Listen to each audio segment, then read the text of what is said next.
When our children disobey or defy us, we must lay down the law. We must coerce them, show them who's boss.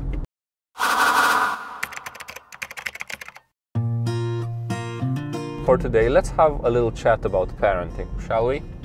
Now, naturally, I'm not a parent yet, so and even if I was, how dare I give advice about parenting to people that I don't know, with children that I have no idea how they are. So no, it's not along the lines of me giving advice about parenting, but as usual with our discussions is I would like to share what I've learned so far. I'm studying to be a parent, and by studying I actually mean studying. I'm reading materials that I find interesting about parenting because my fiance is due to give birth in April. I'm hoping to be a responsible father and inform myself about the art of parenting. And here's what I found. You remember yesterday we spoke about coercion, manipulation, and convincing with regards to relationships and how it applies in romantic, erotic relationships. Turns out it applies to parenting in a similar fashion.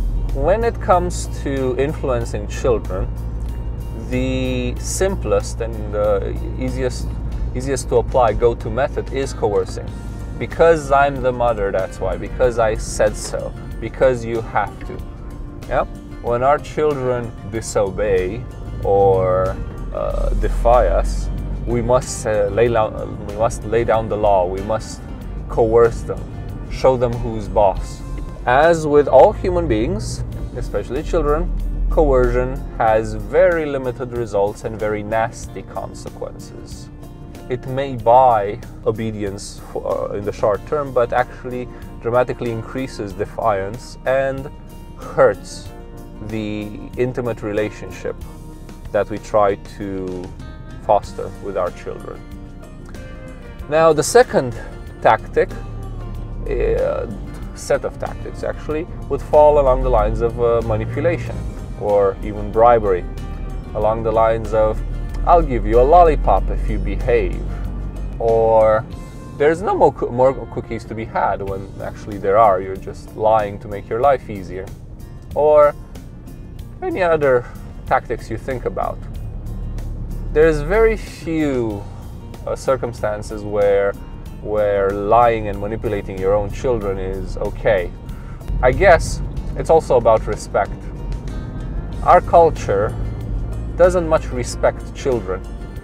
Most people do things to their children that they would never dream to do to a friend or coworker. If your child forgets their umbrella at home, for example, a parent might be heard saying, "What the hell is the matter with you? How can you be so stupid to forget your umbrella?" Whereas, if we're talking about your neighbor, it would be like, "Hey, you forgot your umbrella, here it is." Why do we treat children with such disrespect? Why do we assume adults are infallible? They're anything but. Adults are just a bunch of big children. The third set of tactics is along the lines of convincing. And here you step into, firstly, difficulty. It's much more difficult to try to convince a child, age appropriately, to do not necessarily what you want them to do, because here's the point. Why would you have in mind only what you want the child to do? Why wouldn't you, out of respect for the child, encourage what the child wants to do? Why do we assume that only parents know best for their children? Even at a very young age, the child can manifest his or her preferences, and those preferences can be taken into account. Actually, that's a very good tactic to do. Convincing in all relationships goes hand in hand with the effort of understanding, the effort of putting yourself in the mind, the shoes of the other person, and looking at the situation through the other person's eyes. Be it your partner or your child. That takes effort, takes skill. It's difficult to do. But how can we attempt to genuinely influence and convince people to whatever it is that we attempt to, without deeply understanding them. There's only so much you can get a child or a partner to do by coercing and manipulating them. You can't get them to love you, they can't get them to agree with you, you can't get them to intrinsically want to do what it is that you want them to do. And you can't do that without deeply understanding them, without respecting their desires to say, their prerogative to say no to your requests, respecting them as human beings, not only children, but not only partners, but also children. I'm reading a remarkably good book on this. I'll put a video on it and recommend the author as a service. His name is Alfie Kohn, and the book is Unconditional Parenting. I'm more than halfway through it and I enjoy it tremendously.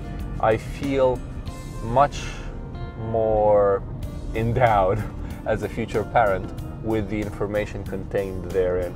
Highly recommend it. I'm going to read a few more of his books and also perhaps other materials as well.